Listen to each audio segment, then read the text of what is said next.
Welcome to Elselah Books Podcast. Today, we're diving into a single, powerful idea from the book of James. Faith without works is dead. Now, that's a statement that has challenged and inspired people for centuries. But what does it actually mean for us? It all really starts with a question we've probably all asked ourselves at some point, right?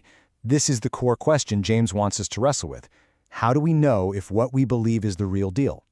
Is it just a feeling or an idea we agree with, or is it something more? To figure that out, we really need to break down his argument. So here's how we're going to walk through his logic.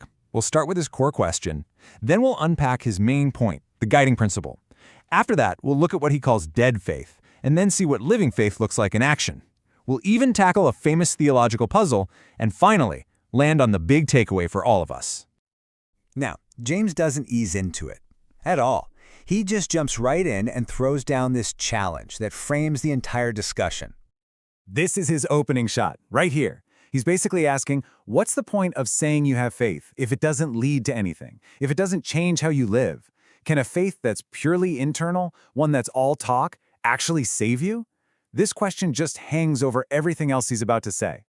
And the answer James gives, well, it's powerful, it's unforgettable, and it becomes the anchor for his entire argument.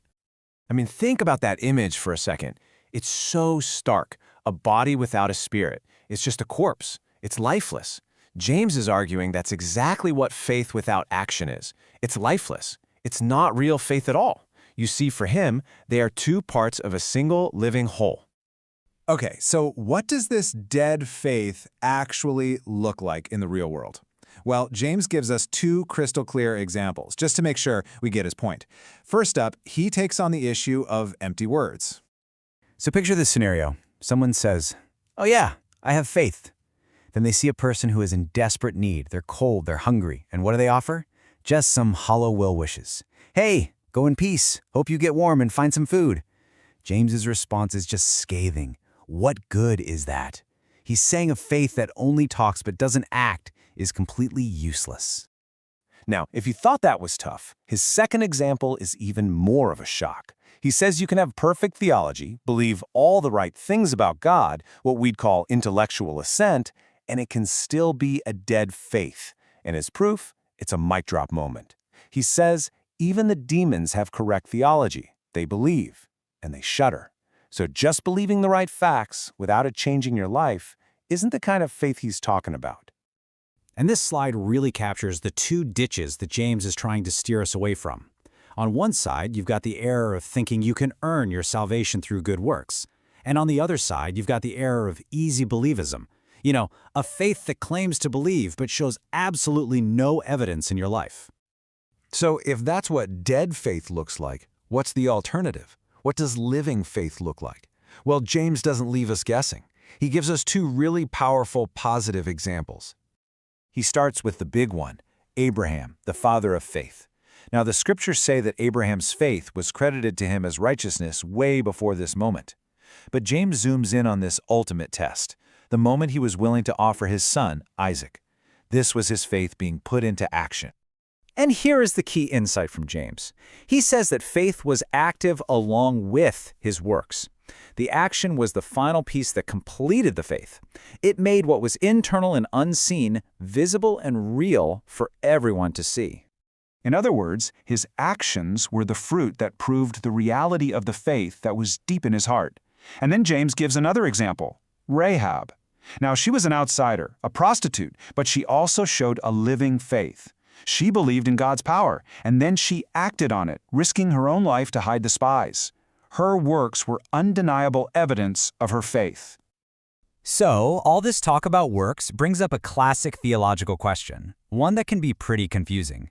Does James totally contradict the Apostle Paul, who, famously taught that we are saved by faith alone? I mean, when you put their words side by side like this, the tension is pretty obvious. Paul says we're justified by faith apart from works. James says we're justified by works and not by faith alone. On the surface, it looks like a head-on collision. So, are they contradicting each other? This quote from William Booth gives us a brilliant way to see the harmony here.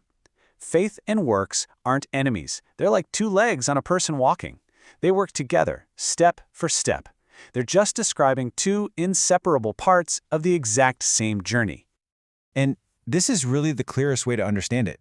Paul is talking about the root of our salvation. It is by faith alone, period. You can't earn it. James is talking about the fruit of our salvation, the works that naturally grow out of a real, living faith. So Paul is talking about the cause, and James is talking about the effect. They aren't contradictory at all. They're complementary. So what's the bottom line for us today? James isn't just trying to have a theological debate. He's giving each of us a very personal, very practical challenge, a call to self-evaluation. And it's really important to be clear about this. The goal here isn't to make us anxious, wondering, oh man, have I done enough good deeds this week? Not at all. The point is to encourage some honest self-reflection. It's about looking in the mirror and asking, is the faith I say I have actually visible in the life I'm living? Ultimately, this whole passage is a challenge to check for alignment. James is asking if our claims and our actions are in balance. He's pushing us to move beyond a faith that's only heard or thought about to a faith that is actually seen. And that's the final, provocative question he leaves us with.